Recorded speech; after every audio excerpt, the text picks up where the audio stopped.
السلام عليكم ورحمة الله وبركاته. ازيكم يا حبايبي؟ عاملين ايه؟ يا رب تكونوا بخير وبصحة وبسعادة. بسم الله والصلاة والسلام على رسول الله سيدنا محمد وعلى آله وصحبه وسلم. النهاردة الفيديو بتاعنا فيه موعظة لكل شاب ما بيتقيش ربنا وفاكرها سايبة. كان في شاب بيحب فتاة وبيرسم عليها اللي هو يعني بيحبها وان هو هيتجوزها.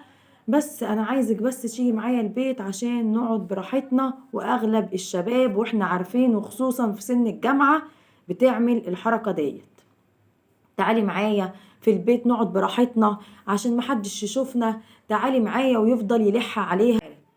فبالتالي بيحصل طبعا اللي احنا كلنا عارفينه في البيت دوت، وهو طبعا مفيش اي حد في البيت.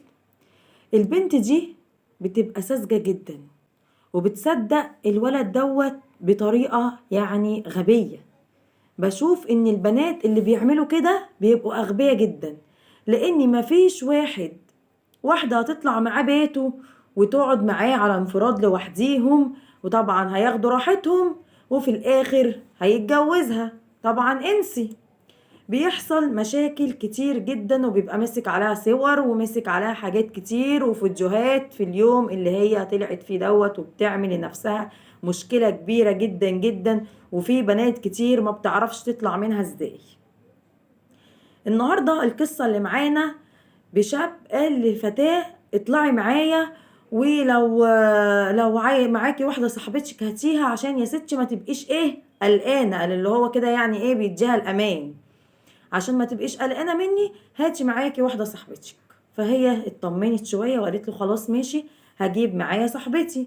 يقوم الشاب دوت يكلم اصحابه الشباب، وتعالوا ده في بنتين النهاردة جايين الشقة وهنقعد بقى للصبح.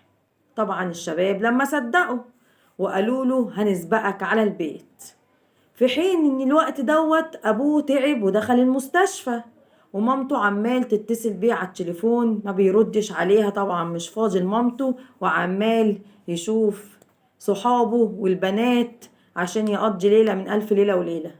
بس ربنا كبير ما بيسيبش. المهم لما اتفق مع الشباب والبنات وكل حاجة ورستق أموره، رد على مامته في التليفون بيشوفها بقى هتيجي امتى وهتعمل ايه. راحت قالت له انت فين؟ انا بتصل بيك من بدري، ده باباك في المستشفى في حالة خطر جدا. راح طبعا نسي كل حاجة وراح لباباه المستشفى. راح قال لها امال اختي فين؟ قالت له اختك من كتر ما انا عمالة اتصل بيك وانت ما بتردش عليا بعتها تشوفك في البيت. شوف ربنا. طبعا انذهل جدا من اللي مامته قالته، وبص دماغه بقت تودي وتجيب عشان اخته اللي هتتحط في الموقف اللي كان مواعد البنت بيه. طبعا الشباب راحوا وسبقوه وتحرشوا باخته، بيفتكروها البت اللي هو قايل لهم عليها. القصة دي فيها موعظة لكل شاب ولكل بنت، اللي هي مهما يقولك من وعود ومهما يقولك من حاجات كتير جدا اوعي تصدقي اي حد. اوعي يطلعي بيت راجل غريب عمره ما هيتقدم لك ولا هيتجوزك. اللي عايز يتقدم لك ويتجوزك هيجيلك باب بيتك، هيجي ويخبط ويطلبك من والدك ووالدتك. الشاب دوت روح لقى الشباب دول بيغتصبوا اخته، وهي عمال بقى تدافع عن نفسها وتعمل، وهو مفكرهم ان هي ايه بقى، طبعا شمال اعملوا اللي انتوا عايزينه. اصطدموا في الاخر اللي هي اخته. كما تدين تدان. عمر ابدا ما هتعمل حاجة وربنا هيعجيها كده، لا والله ابدا. لازم هتلاقيها في اهلك، هتلاقيها تترد. اي راجل بيعمل اي حاجة هتلاقيها بتترد في مراتك، هتلاقي اي شاب بيعمل حاجة هتلاقيها تترد في مامتك في اختك. فالقصة دي حلوة جدا وفيها موعظة جميلة جدا لكل شاب ما بيتقيش ربنا وفاكرها اللي هي بعيد عنه القصة، وان انا محدش هيعرف يعمل كده مع حد من عيلتي وان انا محافظ عن عيلتي. لا والله، ربنا بيدبر كل حاجة وبيعمل كل حاجة عشان يوقعك في نفس الفخ اللي كنت هتوقع فيه الفتاة ديت.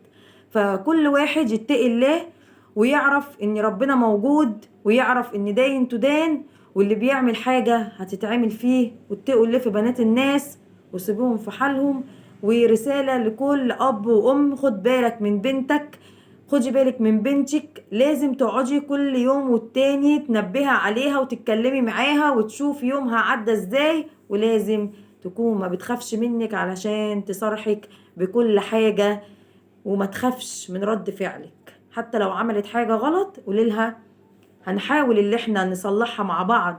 ياما بنات بتعمل كوارث جدا وبتخاف من رد فعل الام، فبتفضل تداري تداري تداري لغاية ما المشكلة اللي كانت هتتحل في يوم ممكن تقعد شهور عقبال ما تتحل، وتبقى بدل الكارثة كارثتين 3 عشان هي خايفة بس من رد فعل ماما وبابا. بنات كتير جدا شباب بتكون مصوراها وبعتلهم صورها وبيقعدوا يهددوهم بالصور ديت، وبدل ما تروح تصارح مامتها وتقول لها اعمل ايه ووقفوا المهزله ديت، لا ممكن يبتزها وتروح له البيت مره واتنين وتلاته عشان هي خايفه اللي هو ينشر الصور ديت على السوشيال ميديا، فبتعمل بدل الكارثه كارثتين وتلاته، ممكن تفقد حاجات كتير جدا هي في غنى عنها. فنتقي الله في نفسينا ونتقي الله في ولادنا وناخد بالنا من تربيتهم كويس جدا، وخصوصا في سن الجامعة وثانوي دوت. ربنا اللي عالم بينا والله العظيم، احنا بنبقى تفحانين الكوتة عشان نعلمهم وهم بيروحوا يسترمحوا. حتى لو ام مربية بنتها كما قال الكتاب كده، لازم هيجي شيطان رجيم يوشوش في ودنها كده عشان تعمل اي حاجة. فلما تكون البنت متربية وعلى خلق ومصاحبة امها وباباها، مش هتسمع كلام اي حد ولا هتتأثر بكلام اي حد ولا هيهمها اي حد مهما كان هو بيقول ايه ولا مهما كان هو مين. يا رب يحافظ على اولادنا يا رب ويرزقهم الخير ويبعد عنهم الصحبة السوء. وفي اخر الفيديو واستودعتكم في رعاية الله وامنه، والسلام عليكم ورحمة الله وبركاته. باي باي.